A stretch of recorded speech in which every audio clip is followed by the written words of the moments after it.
Fast, technology-driven, instant gratification. It's the reality of the world we live in today. Fast. When do we ever have time just to take a moment? Technology-driven. Technology consumes such a large portion of our lives that it becomes difficult to imagine life without it. Instant gratification. One day Amazon shipping, talk about getting what you want when you want it. It's this type of environment that makes it difficult to find time to slow down and take a moment for ourselves. A moment off the screen. A moment to reflect on our ideas. Switching from pen and paper to endless typing and screen time has taken away some amazing opportunities for our creativity to flourish. And although technology and its advancements have significantly changed our world, sometimes it's easy for that to overshadow the simplicity of the generations before us. So maybe it's time to switch back to pen and paper. Time to turn off the screen and take a break from the never-ending rat race. Take a break and just think. But what exactly does it mean to think? It's questions like this that are explored when we make our thinking visible.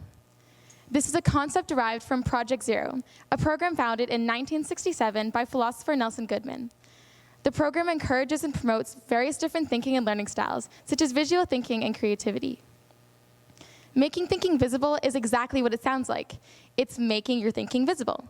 Having your thoughts not just hidden in your head, but in a physical, tangible format in a variety of representations. You can think of it as a more creative and engaging way of the dreaded 3 words that are showing your work in math class. There are many different ways to apply this concept, such as brainstorms, vision boards, even just doodling. However, what I'm going to be focusing on today is thinking notebooks, and more importantly, thinking routines. Thinking notebooks are interactive notebooks created by students that allow us to further develop our critical thinking skills, our creativity, and all the while make learning a more enjoyable and rewarding process. At my elementary school, W.H. Morden, to mark the beginning of the school year, students create their thinking notebooks. We get to personalize them to represent us and our creativity. There really is no limit to what we can create. And though the exterior is an important place to start, the interior is what really matters. Thinking routines are what make up the majority of what we do in our thinking notebooks. They are typically a series of questions or instructions that, when applied to an image, video, or concept, can enhance your learning and provide masses of benefits. So that you can get a better idea of what a thinking routine might look like, I'm going to demonstrate one for you today. The thinking routine I've chosen is called color, symbol, image. And similar to the making thinking visible concept, it's exactly what it imposes. You choose an image, video, or concept, and then a color, symbol, and an image to represent it. So for this example today, I've chosen this image here. As a color, I've chosen purple. I chose purple because red symbolizes intensity and blue symbolizes calmness. Together, these colors are, of course, purple. Purple symbolizes royalty and riches, meaning that if you have a balance of intensity and calmness, you have what it takes to achieve great things. The symbol that I've drawn is somebody helping someone else up. It shows that even if you don't rise to become incredibly successful, you've played parts in other people's successes, which is a success in its own. And lastly, the image. The image that I've drawn is 2 paths to the top. One is made up of stairs, and the other is harder with much rockier terrain. It shows that even though we may face different obstacles and that the end goals may be different, we can all achieve what we want. So there you have it. That took me about 1, maybe 2 minutes, and it's already got me thinking critically and creatively. So there are endless applications to thinking routines in the classroom. If we finish schoolwork early, we can take out our thinking notebooks and complete a quick routine before the bell rings. There are short little applications like that, but there are also long-term thinking routines that I've already used for 2 very large school projects this year. The first of which I would like to share with you today is called peeling the fruit. The whole idea is that the fruit is the organizer of your information.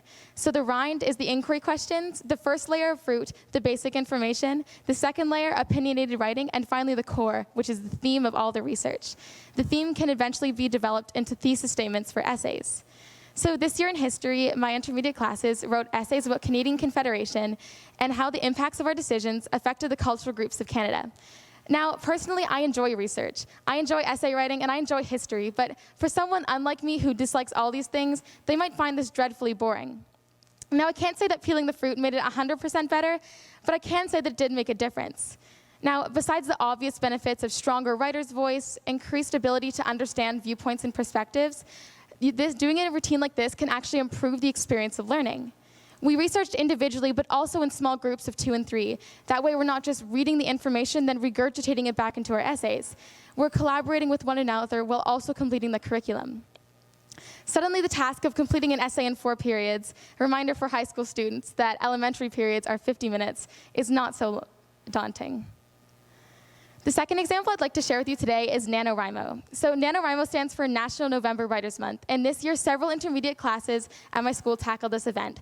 But we weren't alone in doing so. We had the story routine. We were placed into groups and given this image. We then had to decide if the image was to go at the beginning, middle, or end of our hypothetical practice plot lines. Next, we drew up plot lines, which all included main, side, and hidden stories. Now, doing a routine like this had already prepared us so much more for the month ahead. And again, we were able to bond closer as a class community. We're able to be ridiculously creative because we know that our ideas are safe. The same image created 9 immensely different plot lines, which just goes to show you how differently everyone can interpret things. So we went from the story routine to writing our own plot lines to eventually writing our own novels, which is pretty huge. So the thinking routine acted as the bridge between the start and the end of a very large task. Now, both of these examples show what a difference thinking routines can make in organization and preparation, but what other benefits do thinking routines have? Firstly, critical thinking. All thinking routines require you to think critically. Second, better in-class sharing skills. When students are given a safe space to confide their ideas in, and then a safe space to share them in class, they'll be more comfortable and confident in doing so in the future. Thirdly, the simplicity. Majority, if not all, thinking routines are so simple that anyone can follow them by themselves with simple step-by-step instructions. Fourthly, new viewpoints and perspectives. Thinking routines allow you to dive into viewpoints and perspectives, to take walks into other people's shoes. Fifthly, the community feel it provides. As I've mentioned in both of these examples before, our class is brought closer as a community, whether it be through working together, sharing ideas, bouncing ideas with one another. It really makes a huge difference. A huge benefit is that the learning is catered to you. It's so personalized in the sense that it can be whatever you want it to be. If you want to draw your thinking, you can draw. If you want to write your thinking, you can write. If you really wanted to scribble, you could scribble. Whatever you want to do to show your thinking. Majority of thinking routines are inquiry-based, meaning that you get to choose questions of interest to drive your research. And the last benefit is that in our technology-driven world, thinking like this can actually reduce screen time. And again, it's not just thinking routines and notebooks, it's the whole concept of making thinking visible in general. So all of these points that I've shared with you today are why I feel that thinking routines have greatly benefited me.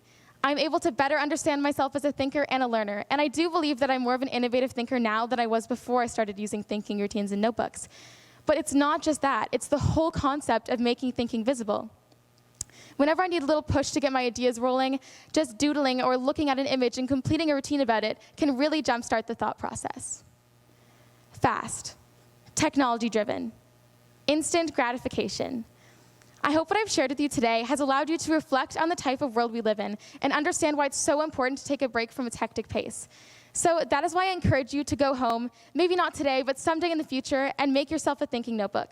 Take out any notebook, old or new, and cover it, whether it be with pictures or inspirational quotes or excessive amounts of pom-pom and yarn like yours truly.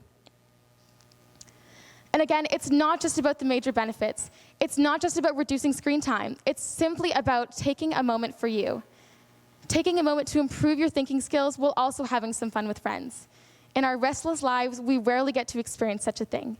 So take a moment for yourself. Take a moment and just think. Thank you.